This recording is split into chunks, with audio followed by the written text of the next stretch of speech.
شەوتان باش بینێرانی هێژایی بەرنامەی گەلی ئازاد لا مانگی ڕابردوو مانگی ژوەندا راپۆرتی ڕێکخراوی گرتووەکان لەسەر کۆمەڵکوژی ئێزیدیان لە شەنگاڵ بڵاو کرایەوە. لەم راپۆرتەدا کۆمەڵکوژی ئێزیدیان وەک جنۆساید ناسێندرا. ئەم راپۆرتە لەلایەن ناوەندە حقوقیەکانی جیهاندا وەک کەیسێکی گرنگ لە کوردستاندا نرخێندرا.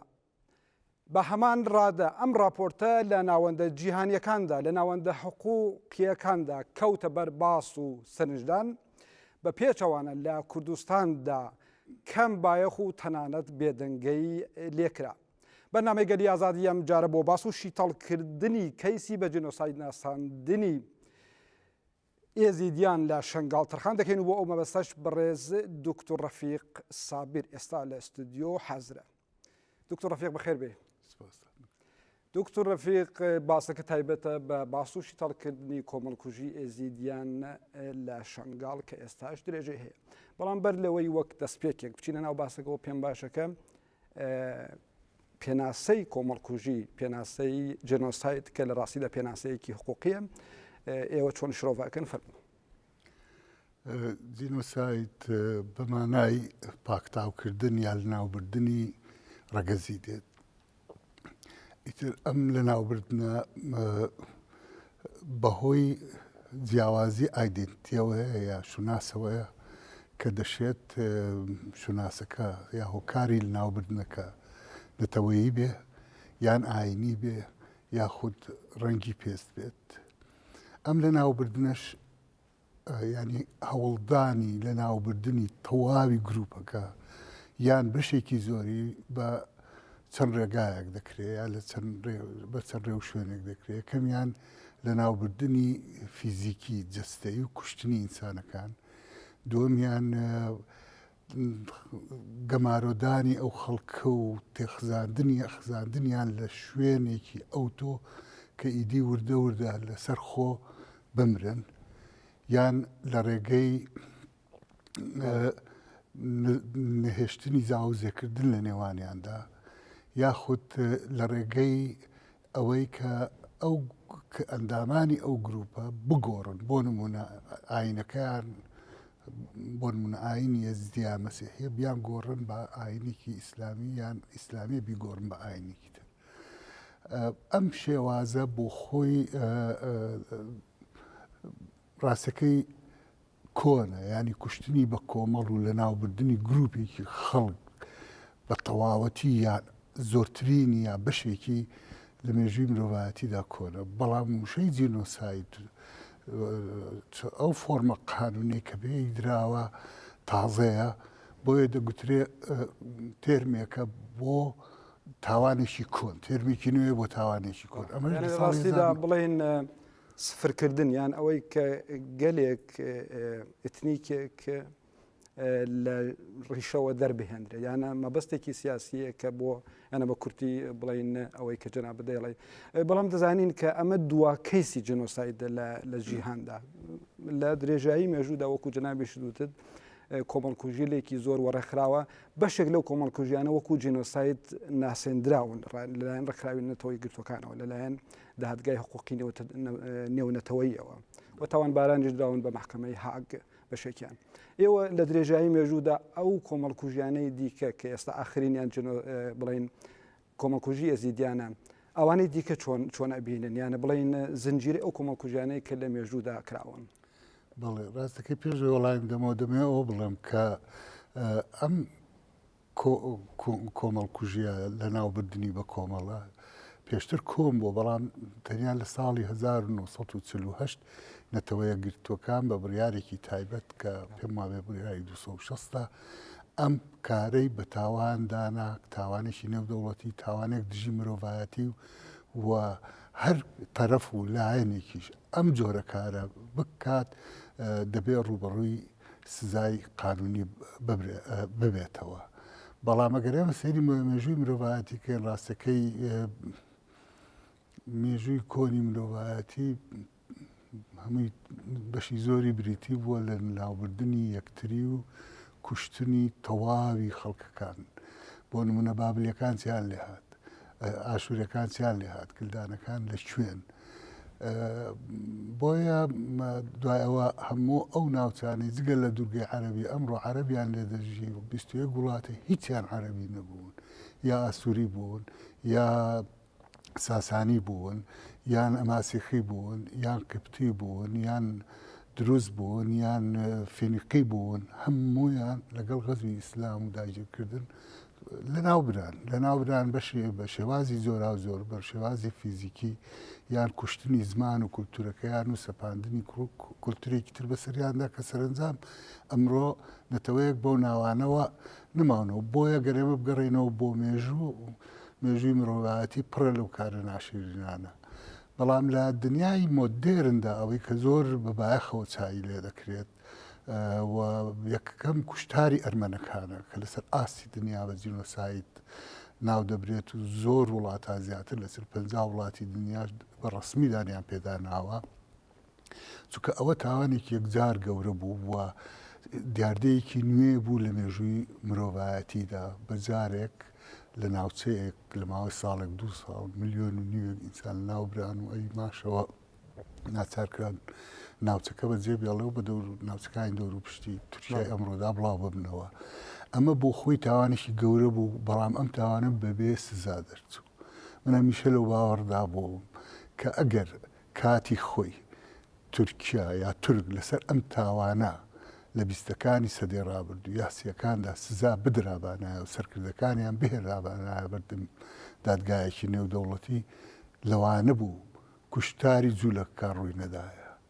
لەوانە بوو هیچ لایەن و نەتەوەیەکی تر جورئەتی ئەوە نەکا جارێکی تر ئاوا بەو شێوازە دڕندانە ملیۆنان خەڵک لە ناو بەڵێ بەڵام ئەوەی تورکەکان بێتاوان دەرچوو و ڕووقایمیشیان ئەوەندە بێسنوورە کە هەتا ئێستاش خۆیان کوڵی لە شتێکی ئاوا دەکەن کە ڕووی دابێت لە کاتێکدا هەموو هەزاران بەڵگە و دۆکومنت هەیە لەسەر باشە دوای کۆمەڵکوژی ئەرمەنی دەزانین وەکو ئەمەژت پێکرد کۆمەڵکوژی جوولەکە هەیە هۆلۆکۆست دوای ئەوەش کۆمەڵکوژی ڕواندا هەیە کۆمەڵکوژی سەربەرینیکا هەیە بۆسنیا دواتریش ئاخرینیشان کۆمەڵکوژی بڵێن ئێزیدیانە بەڵام بەهەرحاڵ لە کۆمەڵکوژیدا یانە مەبەست کوشتنی زۆری کەسەکان نییە یانە بۆ نمونە ئەوە نییە کە چەندە کەس دەکوژێ ئێمە شەڕی بۆ نمونە بیافرامان هەیە کە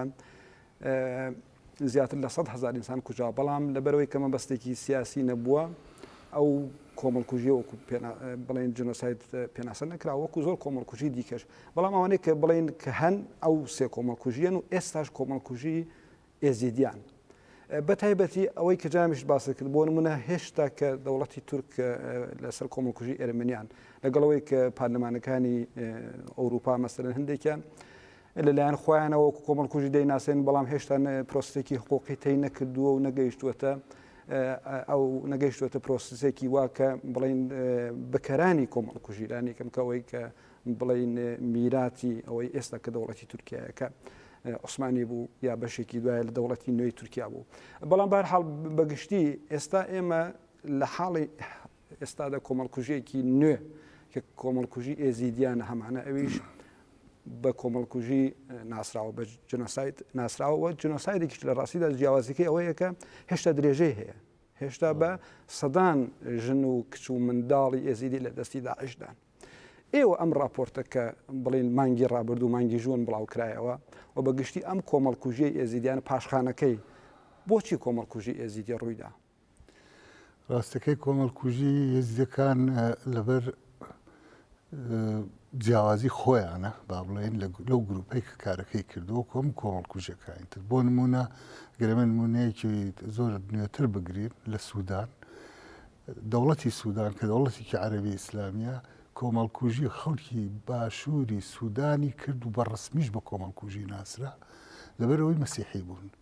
لە هەمان کاتدا دوای ئەوان کە ئەوان ئازاد بوون چوو کۆمەڵکوژی خەڵکی دارفۆری کرد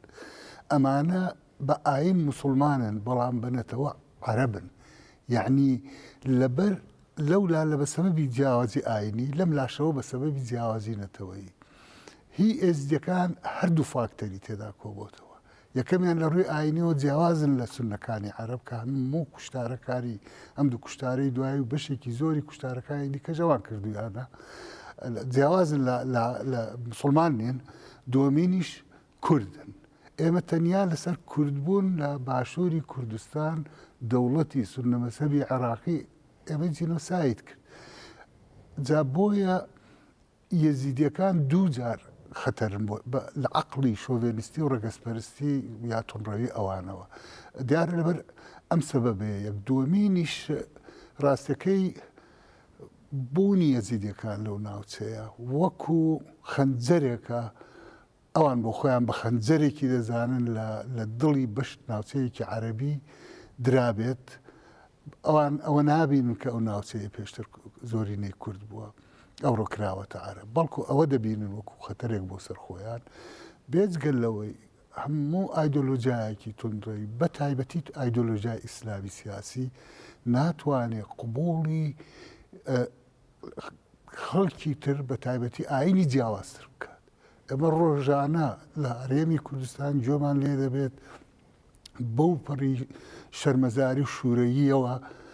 چەندان مەلا هەتا ئێستا فتوای ئەوە دەدەن کە یەزدیەکان کافرن و کوشتنیان حەڵاڵە بۆ بەرچاوی دەسەڵاتیشەوە لە کاتێکدا قانون دژە تیرۆر هەیە دەتوانێت ئەوانە سزا بدا کە داوای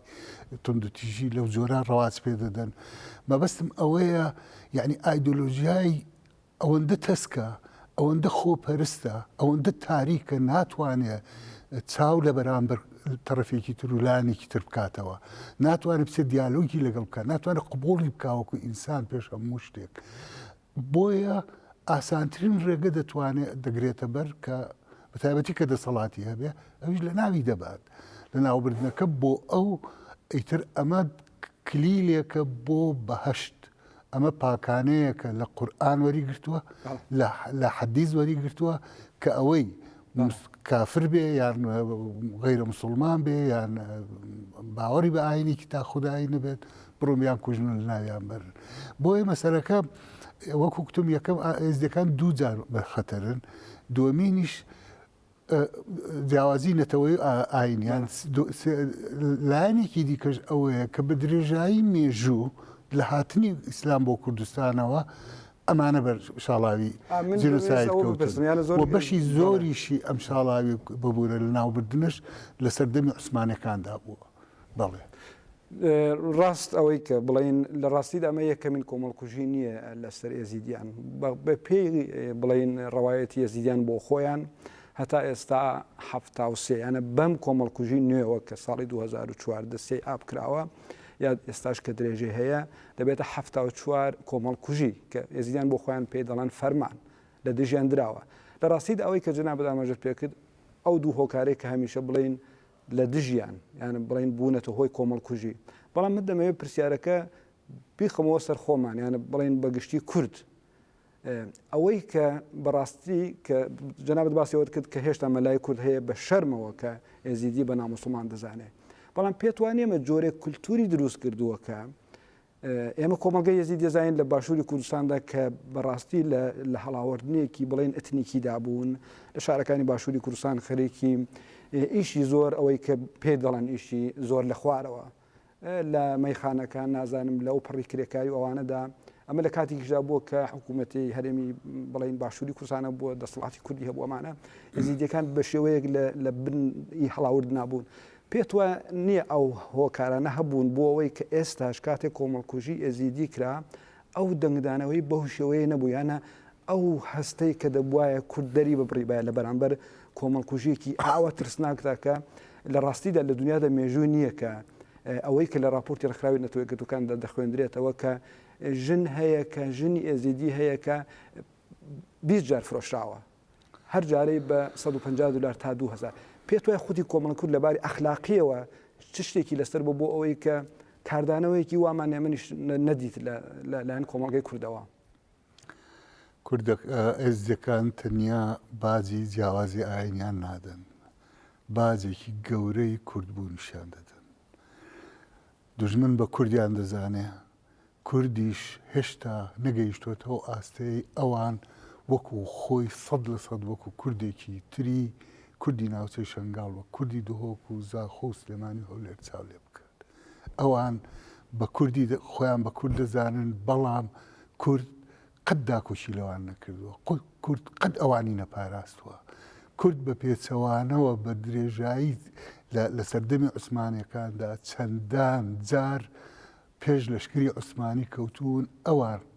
قەتڵ و ئام و کوشتاری یزدیەکانیان کردووە لەوانە بە درخانەکان بەشدار بوون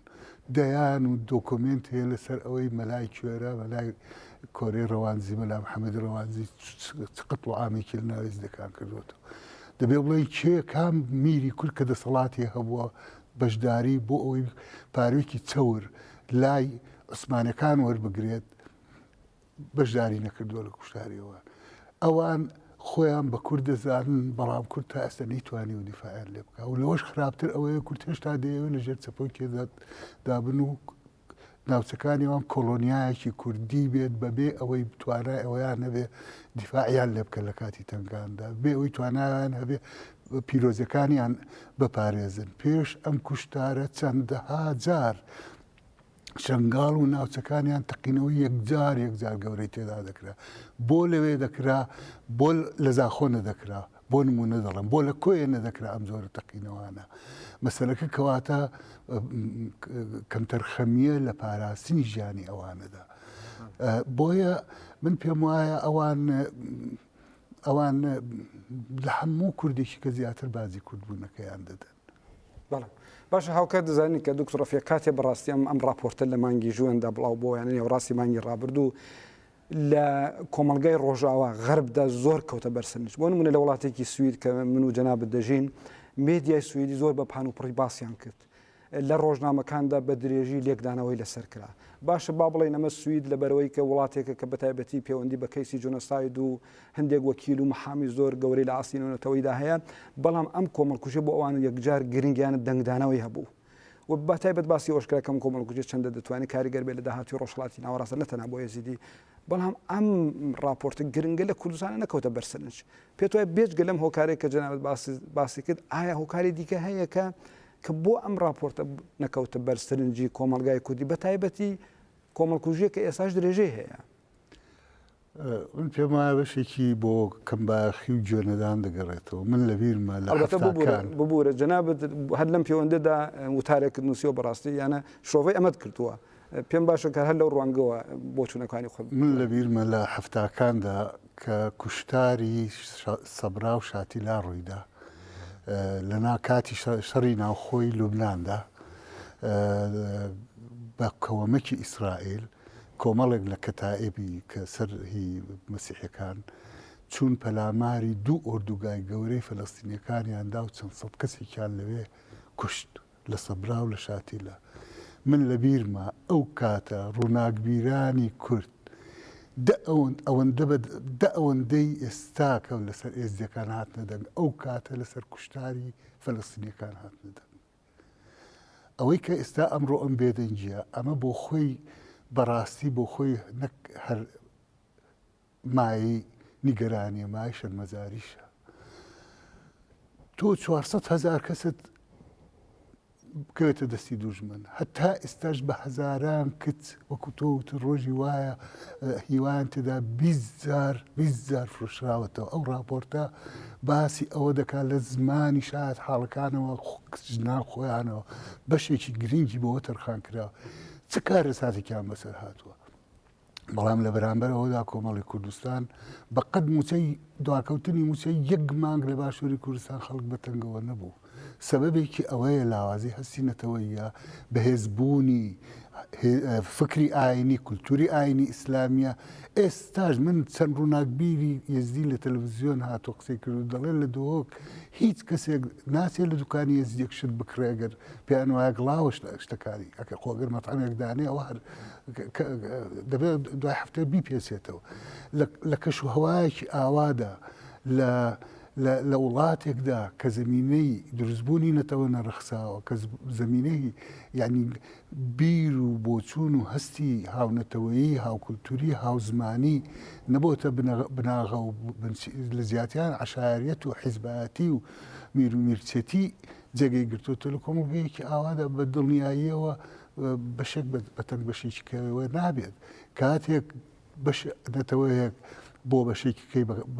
بە پەرۆژ دەبێت کە وەکو ئەندامی لەش بەیەکەوە بەسترابێتەوە لە پەنجەیەوە ئازاری پێ بگات تاتە پلیسەری ئەو لە بەرامبەردا کاردانەوەی دەبێت لە بەرامبەردا هەستی دەبێت هاوار دەکات لەبەرەوە بەشێکی ئەوەیە بەشێکیشی ئەوەیە من پێم وایە ڕەنگە لە بەر لە ترس یا لە مجاملەکردنی لایەنێکی سیاسی بێ کە ئەو بەرپرسە لەوەی کە شنگال کەوتە دەستێزیدەکان چونکە داکوکیان لێ نەکرد پێم وایە ئەو دوو بەدە هۆکاری دوای ئێستا ئەوەی کە جەناب باسەکرد لە ڕاستیدا هۆکاری بڵێن سۆسیۆلۆژی بڵێن کۆمەڵاسانەیە بۆ ئەوەی کە بۆ بەگشتی کۆمەلگای کورد بێدەنگ بوو لە بەرامبەری کۆمەڵکوژی ئێزیدیاندا و دواتریش لە بەرامبەر راپۆرتێکی وا گرنگدا بەڵام بەرحاڵ ئەوەی کە جەنابەت باسە کرد لایەنێکی سیاسی لە ڕاستیدا لایەنێکی سیاسی تاوانبارە بەوەی کە شنگاڵی بەجێهێش کە پارتی دیموکراتی کوردستانە و بەڵام ئەمە پێت وایە لەباری ئەخلاقیەوە یانە بڵین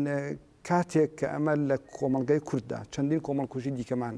هەیە کە ئێمە وەکو کورد پێمان وایە کەوانە کۆمەڵکوژین بۆ نمونە هەڵبجەمان هەیە ئەنفالمان هەیە کۆمەڵکوژیمان لە ئاستی دیکەی کوردستاندا هەیە کورد یا بڵین داوا دەکە ناوەندی حقوقی کوردی هەندێک کە ئەم کۆمەڵکوژیانە بە جێنۆساید بناسرێن بەڵام ئێستا کەیسێک بە جێنۆساید ناسێنراوە پێت وایە ئەمە کە یانە بەرپرسایەتی ئەخلاقی لە بەرامبەر بڵین پارتێکدا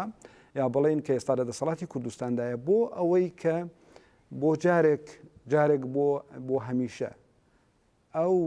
جۆرە بیرکردنەوەی کە لەسەر کوردانی ئەزیدی هەیە بڕەوێتەوە یانە بۆ ئەوەی کە ئەگەر ئێمە لە بوارێکی نەتەوەیشدا باسیەوە بکەین بەڵام پێت وایە لێرەدا بەرپرسایەتی بڵین ئەخلاقی سیاسی چ ئەکەوێتە سەر پارتی دیموکرات کە بۆ خۆی دیارە لە راپۆرتەکەشدا بە جۆرێک وەکو پێکراو خۆی دەبینێ لە بەرەوەی کە ئاماژە کراوە بە چۆڵکردنی شنگاڵ بەڵێ ڕاستەکەی من پێم وایە هەر بەگشتی وەکو کوتم کەم تەرخەمێکی گەورە لە هەموو لایەنەکەوە هەیە ینی تۆ مەڕووداوێکی یەکجار گەورەیە ئەو راپۆرتەی نەتەوە یەکگرتوەکان و من پێشم وایە ئەوەندە کاریگەرە دڕقترین ئینسانێک کە بخوێنێتەوە و گرامێک ویژدانی هەبێت ویژدانی دەلەرزێت یا دەهەژێت لە بەرامبەریدا بەڵام تۆ بڕوانە خانمێکی وەکو ئەمەل کلۆنی کە کچێکی لوبنانیە لەم مردی بە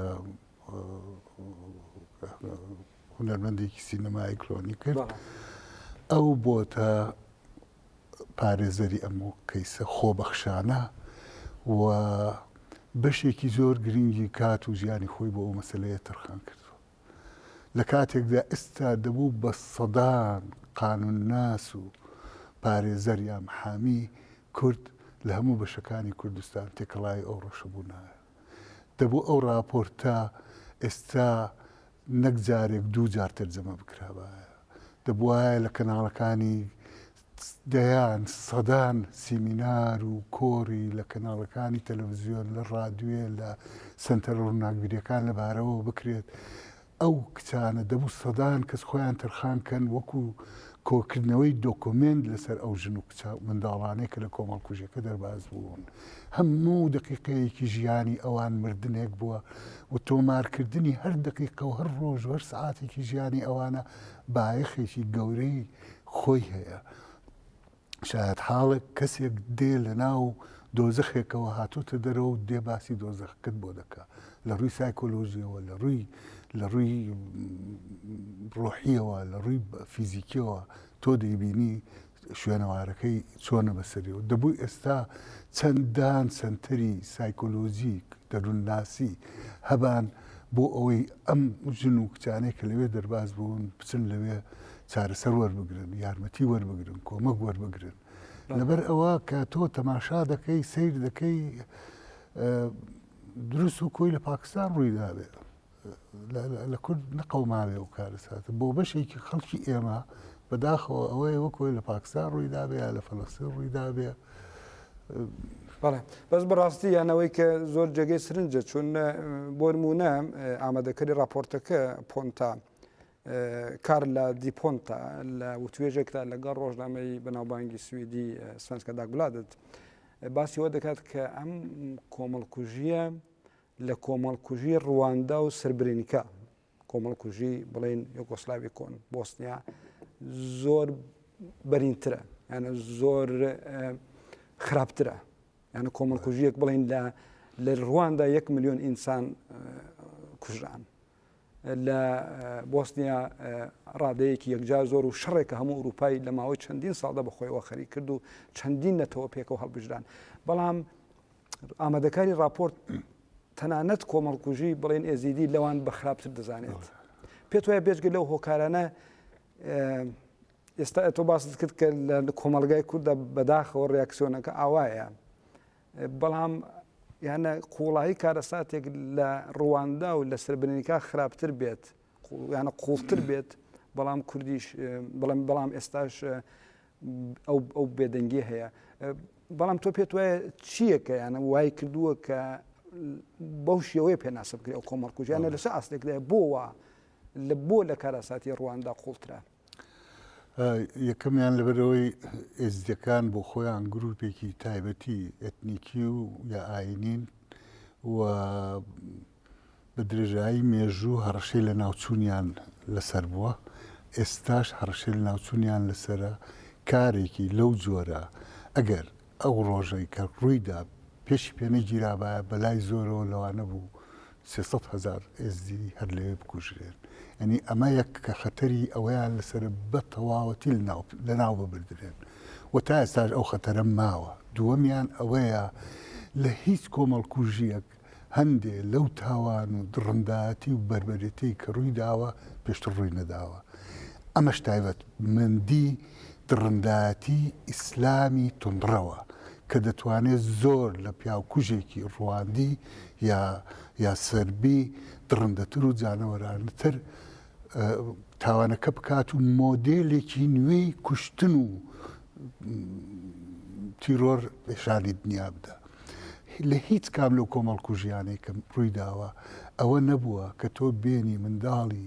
لە 3 ساڵ و 4 ساڵەوە وەکو کۆیلەی سێکسی بەکاری بێنی ئیتر کوڕبەیە کچ ئەمە تەنیا و تەنیا ئاینی ئیسلام ڕێگەبەوەدا کە تۆ منداڵ بکە کەنیزە کچی خەڵک بێنی لەبەر ئەوەی لە ئاینی تۆ جیاوازە بە ڕەوای بزانی کە تۆ بێنی ئەم کچت بیکەی کۆیلەیەکی سێکسی و بە ئارزی خۆت چۆن بێ و دواتریش بیفرۆشیتەوە هەتا 1950 وابزانم فرۆشتنی کۆیلە بە لە بەشێکی زۆری دنیا باو لەوانە لە زۆربەی وڵاتانی ئیسلامی دواتر و لە ئیسلام و ئاینشدا ئەمە ڕێگەی پێدراوە کە کۆیلە حرام نەکراوە فرۆشتنی و کوژنی بەڵام بە قەرارێکی نێونەتەوەیی ئەم کارە یاساخ کراوە لەبەرەوە ئەمڕۆ سعودیە ناتوانێت پشگیری کۆیلە فرۆشی ئەمەی کە تۆ زیاتر لە 15,000 کچ و ژن و منداڵ بێنی وەکو کۆیلەی سێکسی بیفرۆشی هیوای تێدا بێ لە ماوەی ساڵێکدا 20,000 کڕین و فرۆشتنی پێوە بکرێ ئەم بربەریەتە شتێکی 1500 ساڵ و 2000 ساڵ پێش ئێستاە ئەمە شتێکە دنیای مۆدێرن ناتوانێت قبوڵی بکە شتێکە نمونەی نەبووە و ناژبێتەوە بۆیە یعنی کارەساتەکە و بە تایبەتی لەو راپۆرتە و لە دەیان دیداری تەلەڤیزیۆنی لەسەر کەناڵەکانی جیهانی کە ئەو کچانە دێن کارەساتی خۆیان دەگەڕنەوە وەک دەڵێ بەردەتوێنێتەوە ڕووداویەوە ئەمە شتێکە پێشتر ڕووی نەداوە سربەکان هاتن گەماروی سەربرینستە گەماروی بۆسنیەکانیاندا حتا توانیان کوشتیان چەندیان کوشت 10,000 20,000 50,000 بۆ نمونە دەڵێم تەبار کوشتنی یەک ئینسان تاوانێکی گەورەیە لەسەر جیاوازی بیر و باوەڕ بێیان لەسەر جیاوازی ئاین و نەتەوە بەڵام سربەکان ئەوەندە بێ ئەخلاق نەبوون کە بێن کچەکان منداڵ تعدای جنسی لە منداڵ بکەن بێن بیفرۆ بۆ خۆیان وەکو حیوان لی تێر ببن و دوایی بچن بیفرۆشنەوە بە کەسێکیکە یعنی ئەمە بەڕاستی بەس کورد دەبێ شەرەفی وا قبوڵ دەکات شتی وا کوا لە دنیادا بووە شتی وا کوا هیچ ویژدانێک ناتوانێت ئەمە تەقبول نکات باشە دکتۆر رەفیق پێت وایە بەڕاستی ئەنە کۆمەڵگەی کورد دەزانین کە خاوەنی مێدیایە خاوەنی دەیان تەلەڤیزیۆن و ئەو شتانەیە بە تەنانەت دەیەوێت ڕکەبەری لەگەڵ میدیای جیهانی بکات بەڵام بەڕاستی پێت وایە ئەم فاکتایانە کە ئێستا ئێمە باسیەکەین یانەوەی کە لەو راپۆرتەشدا هاتووە کە ئینسان بۆ نمونە 3200 ژن هەر ئێستا دیلن یانە بێجگە لەوانەی کە خەڵکانێکە بوون ئەمماوەیە بۆ نمونە دەوڵەمەندی جوولەکە هەبووە دیلی کڕیوەتەوە بۆ نمونە ڕێکخراوی مەسیحی ئاڵمانیا هەبووە زۆر دیلی کڕیوەتەوە یانە ڕێکخراو هەیە ئێستا بەس کار بۆ دەکە پارە کۆ دەکەنەوە دیلەکردنەوە لە بڵێن لە سووریا و لە بەغداوە بەڵام قوڵایی کارەساتەکەەوەی کە ئاڵێن وەکو کە فاکت هەیە کە ئەمە ئایا کۆمەڵگەی کورد لێ هەنە پێت وایە لە وردەکارەکانی ئەم کۆمەڵکوژیە ئێستا کۆمەڵگەی کورد ئاگاداریان بەڕاستی هێشتا وەکو بڵێن ترمێکی گشتی کۆمەڵکوژیە کراوە تەواو یانە ئەم وردەکاریانەی کە بەڕاستیانە ترسە ناکەن کە مرۆڤ گوێبیستیانە بێت وەکو ئەوەی کە لە 1000 ساڵ لەمەوبەر 1200 ساڵ لەمەوبەر کە ئەنجام درابێت بەڵام پێت وایە کۆمەڵگای کوردی ئاگادارێ بتایبەت کە میدیایەکی ئاواشی میدیایشەیەکە ڕۆژ بڵێن دەقە بە دەقە هەموو خەبەرێک بڵاو دەکەنەوە یا هەموو شتێک بڵاو دەکەن ئایا تاکی کوردی یا خەڵکی کورد بڵێن ئاگادارە لەم کۆمەڵکوژیە لە وردەکاریەکانی ڕاستەکەی تاکی کورد بە تەواوەتی هێشتا ئاگادار نیە یان ئاگادار نەکراوەتەوە یەک دووە من بە هەموو قەناعەتێکەوە دەڵێم ئەگەر کورد بە تایبەتی دەسەڵات لە هەرێمی کوردستان مەبەستی بواە دەیتوانی ئێستا تقریبەن هەموو ئەو کچانی منداڵانەی لەوێن لە داعش وەربگیرێنەوە یەکەم بە سەدان ئەسیری داعش لە لای کورد هەیە دەکرا لە بەرامبەرەوەدا بیگۆڕنەوە دووەمیان هەموو بەڵگەکان دەزانن کە قەتەر و کوێت و عەرەبستانی سعودی 100% لە پشت ئەو کارەوە ئەمانن داعشیان دروست کردووە ئەمانن یارمەتی دەری داعشن و بە فتوای مەلای سعودی ئەم کارە کراوە بە فتوای وهابیزم ئەم کارە کراوە دەکرا حکوومەتی هەرێم یا لایەنێکی حکوومەتی هەرێم باشترین پەیوەندی لەگەڵ ئەو وڵاتانە هەیە دەکرا ئەو پەیوەندی ئیسفادەی لێ بکرێت بۆ ئەوەی کە ئەو کچانە وەربگیرێتەوە 48-50 دیپلۆماتی تورک لە مۆسڵ گیران وابزانام 48 بوو یەکێکیشیان خوێن لە لوتی نهات لە ڕێگەی قەتەرەوە تورکیا خۆیان داعشە ئەسڵەکەن سەرەکەی داعش لەبەر ئەوە ئەمە کەم تەرخەمێکی زۆرەیە لە لایەکی کەشەوە منیش دڵنیام کە کۆمەڵێک بازرگانی کورد لە کوردستان دەیانتوانی ئێستا هەر یەکەیان سەدان لەوانە بە پارە وەربگرنەوە ئەمانە کراون بە کەرسەیەک دەفرۆشرێن لەبەر ئەو بۆ تورکێک دەتوانێت بیکڕە و بیبا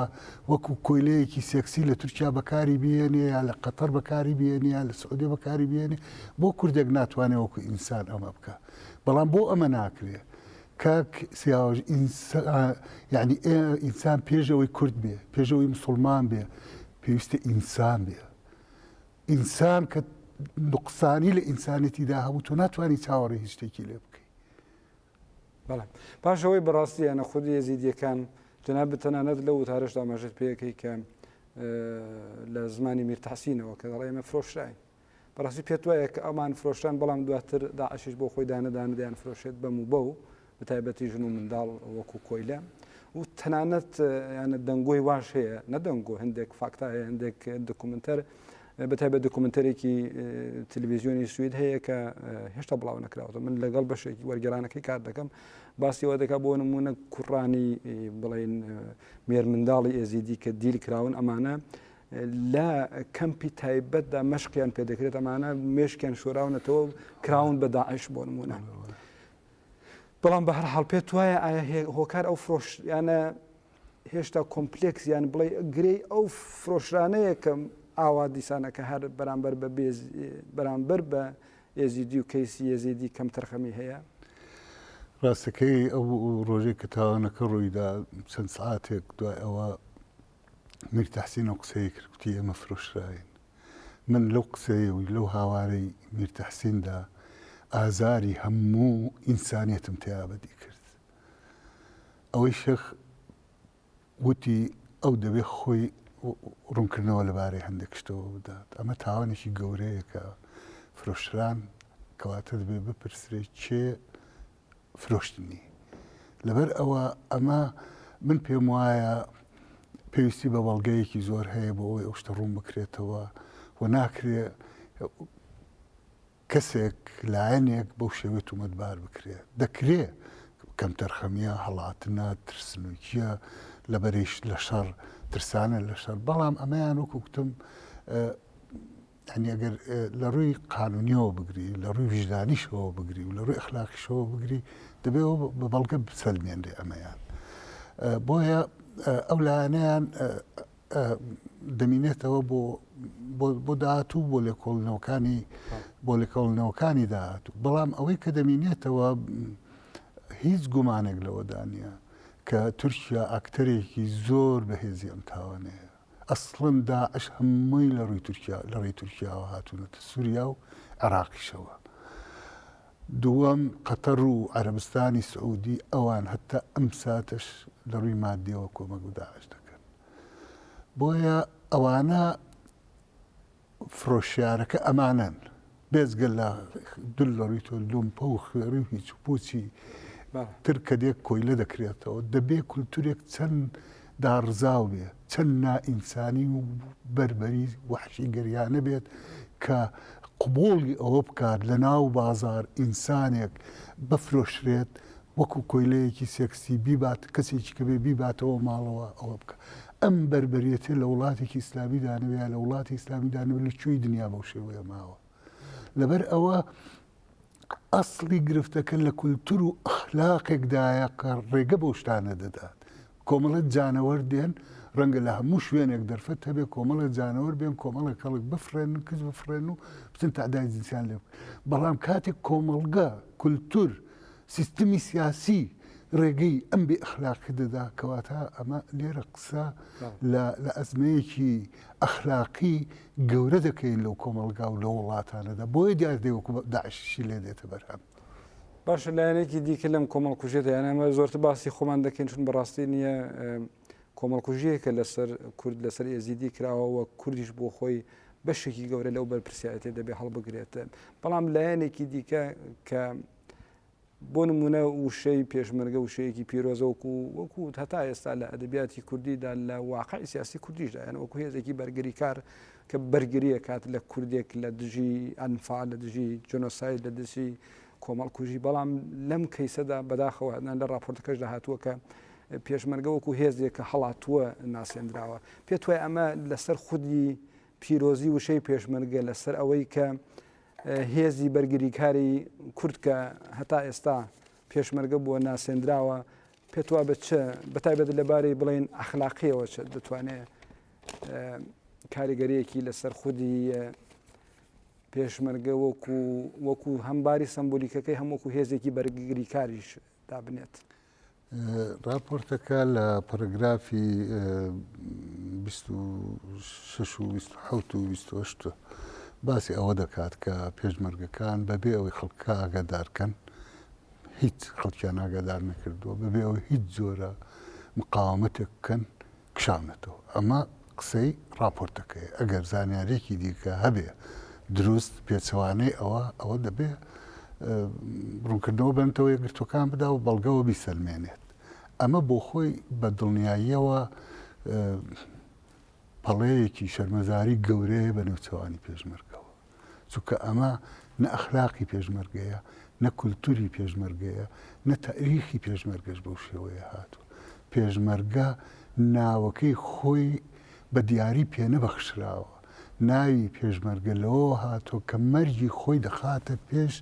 مەرجی کەسانی تر بەڵام لە حاڵەتێکی ئاوادا تۆ 400,000 کەس بۆ نمونە بەجێ بێڵی بۆ ێزیدەکان و دەشزانی 100% ئەم دڕندانە لە توپەتیان دەکەن چکان مەسیحەکانیان پێ قبوڵ ناکرێت کە ئەوانیش وەکو موسڵمانان قورئانیان کتێبی پیرۆزیان هەیە پێغەمبەریان هەیە ئەستەن پێغەمبەر بۆ خۆی لەوێدا یعنی لە چەندان حەدیثدا لە قورئاندا ئەمانە پێغەمبەری ئەوانیش وەکو پێغەمبەری موسڵمانان بە شتێکی ئەوە ناسراون بە شتێکی پیرۆز دانراون ئەمانە قبوڵ ناکە ئیبادەیان دەکات جا چۆن یەزیدەکان قبوڵ دەکات لەبەرەوە مەسئولیەتێکی ئەخلاقی گەورە دەکەوێتە سەروان وەم پێشم وایە حکوومەتی هەرێم سەرۆکی هەرێم وەزارەتی پێشمەرگە ئەمانە هەمووی لە ڕووی ئەخلاقیەوە لە ڕووی ئیداریەوە لە ڕووی سیاسیەوە بەرپرسن و پێویستە وەڵامیان هەبێت لە بەرامبەر ئەمەدا بۆیە ئەوەی کە تەنیا چەکی بەهێزیان پێ نەبوو ئەوە ناتوانێت پاکانە بکە بۆ لە کۆبانەیە چیان پێ بوو لە کۆبانەیە مەگەر ڕاکێتی مۆدرنی تازەیان پێ بوو بە کلاشیکۆف و چەکی ئێرە بەهێزیان دۆشکە بوو لەگەڵ چەند ئارپێچێک بەڵام بە چەندەها مقاومەتیشیان کرد و نشیان هێشارەکەشیان تەسلیم نەکرد یعنی ئینسان چوار کەس لەسەر بینایەکی بەرز ئەگەر باوەڕی بە مەسەلەیەکەوێ دەتوانێت دوور مقاومەت بکات تا دەیکوژن و دەیگرن ینی بۆیە من پێم وایە کەم تەرخەمێکی گەورەیە بۆ یەکەم جاریشە کە پێشمەرگە تووشی شکستێکی ئەخلاقی معنەوی و عسکەری لەم جۆرە بێت و تەنانەت یەک دقەش نەکە تەنانەت یەک دقیقەش مقاومەت نەکە شتیوا لە مێژووی کووردا ڕووی نەداوە. باشە دکتۆر ڕەفیق خودی راپۆرتەکە یعنی وەک کارناسانی بڵین حقوقی باسییان کرد لە وڵاتانی غەربی ئەم راپۆرتە گرنگێکی یەکجار زۆری هەیە کە دواتر دیارە بێ بە بڕیارە و دەچێتە وەکو دەچێتە محکەمەی هاگووە تاوانبارانی داعش یانە لەسەر کەیسی جنۆسایدی ئێزیدیان هەمووی داهاتووی داعشی پێوە بەسراوەتەوە ڕەنگە بەرپرسانی داعش بۆ نمونە کە دەگیردرێن لە شەڕەکاندا بێن لە محکمەیەکی وەکو هاگرێ پرسیینەوەیان لێ بکەن لەسەر بڵێن کەیسی شنگال و جنۆسایدی شنگال یانە لە ڕاستیدا هەموو داهاتووی داعش بەم کەیسەوە بەسراوەتەوە کە لە ئاستی دنیادا ئێستا گرنگی بۆ کەیسە دەدرێت کە لەو ڕێگەیەوە تەنانەت سەرانی داعشی بکێشنە محکەمە پێت وایە لە کاتێکی ئاوادا کەمەم تەجروبەی محکەمەکانی دیکەمان هەیە بۆ نمونە لە دوای کۆمەڵکوژی سەربرینیکا یۆگۆسلاوی پارچە پارچە بوو یانە بڵین وەکو کاریگەریە کە لەسەر یۆگۆسلاوی کۆنی دانا پێت وایە ئەم راپۆرتە و دواتر بڵین ئاکامەکانی دوای ئەم راپۆرتە کاریگەریەک لەسەر لە پێشە لەسەر خودی ئێزیدیان دادەنێت کە ڕەنگە ڕوبەڕووی کۆمەڵکوژی نەبنەوە و بە گشتی لەسەر بڵین کوردستان دادەنێت ئەم پرۆسە. ڕاستەکەی ئەگەر مەسەلەکە بگاتە ئەوەی دادگایی کردنی بەشێک لە سەرانی داعش کە دەست دەکەون من پێم وایە لەوێ زۆر نهێنی ئاشکرا دەبێت ئەو نهێنی کە ئەوان بۆ ئەم کارەیان کرد پشتگیری کێ بە کۆمەکی چلایانە کردیان داعش ئالەتێکی جێبەجێکارە بە دەستی کۆمەڵی لایەنی ناوچەیەوە تورکیا هەموو گروپە ئیسلامەکان لەو پەڕی دنیاوە دێن ناویان دەیە بیستن سین هەر هەموویان بە شەڕی کورد دەست پێ دەکەن یا شەڕی کورد دەکەن ئەمە ڕێکەوت نییە ئەمانە تورکیا یەک وەزیفەی پێداون وەزیفەکەش ئەمەیە ڕەنگە وڵاتێکی دیکە وەزیفەیەکی پێدابن ئەویش کوشتنی نێشتنی هێزدەکانە لەو ناوچە سونە نشینە بۆیە ئەو کاتە زۆر شتی کە ئاشکرا دەبێت ئەو کاتەوە دەردەکەوێ داعش دیاردەیەک نییە لە حەوارەهات بێتە خوارەوە لە ئەرز دەرکەوت بێ ئەمە بە هەزاران پیکاب و لانگرۆزەر و ئەو هەموو چەک و تەقەمەنیە هیچ وڵاتێک ڕگە سوید ئەوەندە بۆمبای تێدا نەبێ ئەوەندەی ئەوان لەو دو ساڵدا تەقاندویانتەوە چەندیشیان ماوە ئەوە وڵات کە بۆ خۆی TNT داهێناوە با بڵێ نۆبل لەبەر ئەوە ئەمە لایەنێکی کە گرنگە کە بۆ دادگایکردنی داعش لایەنەکەی دیکەی پرسیارەکەشت پەیوەندی بە کوردستانەوەی بۆ نمونە وتمان کە کۆمەڵکوژی سەربرینیکا توانێت وڵاتێکی بڵین زەبەلاحی وەکو یۆگۆسلاویا پارچە پارچە بکات چ کاریگەریەکی لەسەر کوردستان دەبێت بەگشت نەتەنها ئێزیدیان و شنگاڵ و باشووری کوردستان بەڵکو کاتێککە لە ڕێگەی کەیسی ئێزیدیەوە پرسی کورد دەچێتە هاک یانە پرسی بڵین ئێزیدی دەچێتە هاک ئەم نێونەتەوەی کردنەی پرسەی کورد چەندە دواتر کاریگەری لەسەر خودی پرسی کورد لە ناو خۆدا دەن جارەبان لە یەکەم جار لە ئێزدەکانەوە دەست پێ بکەین ئەمە بۆ خۆی یەکەم کەیسی ئێزدەکان لە کەیسێکی ناوچەیی لۆکاڵیەوە دەکاتە کەیسێکی جیهانی واتە بە دوواداچوون و دۆزینەوەی تاوانباران و سزادانیان لەوە دەردەکا کە ئەرکی دەوڵەتی عێراق و حکومەتی هەرێمی کوردستانێ بەڵکە دەیکاتە بەرپرسیارەتێکی جیهانی پێدا دووەم ئێزدەکان دەتوانن لەو ڕێگەیەوە کە تاوانباران ئاشکرا دەبن دەوڵەتان بۆ نمونە ڕەنگە لایەنی تر ئەمانە چەندان ڕێکخراوی دیکەی ڕەنگە هی ئیسلامی یا غیرە ئیسلامی دەتوانن داوای قەرەبووکردنەوە لەوانە بکەن. سزا تەنیا سزای زیندانی نابێت، سزای قەرەبووکردنەوەی مادیش دەبێت. لایەنێکی دیکە ێزدیەکان دەتوانن و مافی خۆشیانە و 100% مافی خۆیانە کە داوا بکەن خۆیان ناوچەکانی خۆیان بەڕێوە بەرن و کەس دەخالت نەکاتە غیری خۆیان کاریان و خۆشیان